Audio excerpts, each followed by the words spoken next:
And just like we always start with the quote of the day, today's quote comes from Bob Proctor. And the quote says, "One difference between successful people and all the rest is that successful people take action." Take action. Patrick, welcome to the show. Yes, thanks for having me. Appreciate you guys. I've been looking forward to this for a while. So I am going to go ahead and jump in because I know that you are a student of Bob Proctor. He is someone who has mentored you for many years. And talk to me, what does this quote mean to you? And how do you feel that it rings true to your experience in this business? Mm-hmm. Yeah. Taking action, I think, is the key. It's not a secret sauce, but it is the sauce. And it's easier said than done. How do we take action when we don't feel like taking action? And I think that's what it really means to me is when you don't feel like doing it, especially if you're in the realm of sales, if you don't feel like making that next call or, setting up that next appointment or doing that next thing, is like, how do you react on a consistent basis? How do you respond on a consistent basis? And it's just about consistently moving forward. And that's the key. That's the key, and, I'm not a big thinker. I don't think my IQ is very high. But man, I think it's about, I know I can just keep moving forward and just better and better things begin to happen. And really, whatever I was thinking about, it's like, hey, I'm going to make this sale. Hey, is this going to work out? Hey, is this blah, blah, blah, blah, blah, whatever goes through our heads before we take action, it goes away when you start doing that thing. It's so funny because I've been listening to Bob Proctor for a long time, since 2016, randomly found him on Apple Books or the Audible. And and he talks about you get energy to do the thing by doing the thing, right? Mm-hmm. And so that can be a sales call, that can be going to the gym, that could be picking up a book, right? Because I think I still read at like a second grade level. And I'm like, I don't know if I want to read this book right now. And then you start reading and, within a couple of sentences or paragraph or whatever, you're rolling. And same thing out in sales. It's like when you finally talk to that first person or just make that first call, you get a voicemail or, somebody's not home or whatever. It's like, okay, let's rock and roll. So you get energy to do the thing by doing the thing. And he's talking about taking action. That also builds character, right? Because when you don't feel like, gosh, I really don't want to knock on this next door or make this call, but if I just show up anyways, then it starts to build the type of person that you're wanting to be, that you're aspiring to be.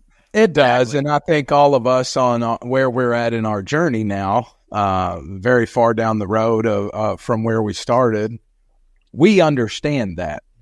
But there was certainly once a day that we did not.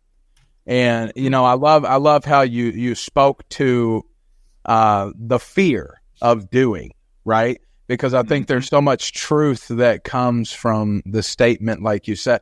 Really, the inactivity comes from the fear that your plan is not perfect or ready, right? If we all knew, I love how somebody presented one time to me that if you knew whatever you wanted, the result of what you were going to do was going to come true, what would you do?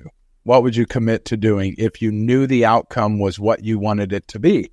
And I think it speaks to what you said, right?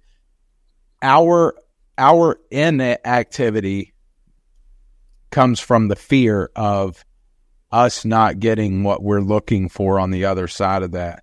But Pat, I know you. I know your story, man. I'm so happy you're here. Patrick is one of our longest tenured agents now, one of our great friends. So thankful that you're here in the business with us. But yeah, our first year of the business, we kind of started this whole thing we all have together. I know there was a day, Pat, that you not feel like doing something overcame that natural instinct you have now to doing. So what kind of flipped, or in that state of your career, what did you kind of lean into that helped you just start doing? Start moving? Yeah. Yeah. I think it comes with, seeing the proof in the pudding, but really it comes down to following direction, and following the big dogs around you. Who's writing the business that you want to write? Who's making the money that you want to make, right? Who's got the mindset that you want to have, right? And follow them and ask for their advice constantly. I say grab their collar and pull them towards you and say, hey, I got a question, right? And it's like, this is the problem that I'm dealing with. This is what's going on in between my ears, right? And then if you constantly do that, you're moving the needle forward, millimeters, inches, or yards, every single day, right? And I would be paralyzed out in the field, and it still creeps up to this day. It's not like I'm sitting here saying I've conquered that. There's heck no, I don't think it'll ever be 100% conquered. But it is quieter. It is less powerful on me as far as being paralyzed.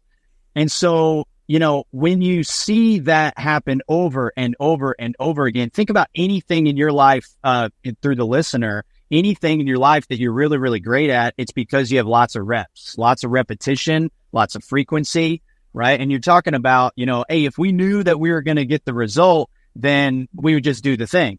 Right. And so, just even yesterday, I'm taking a bunch of phone calls from teammates, doing this, that, or the other. And like random things came up and, not writing the production that I wanted just yet.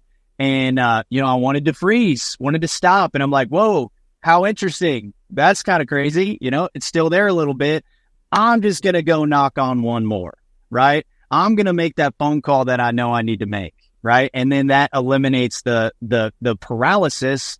Right. And, it just feeds into itself. And then once you catch momentum, you rock and roll.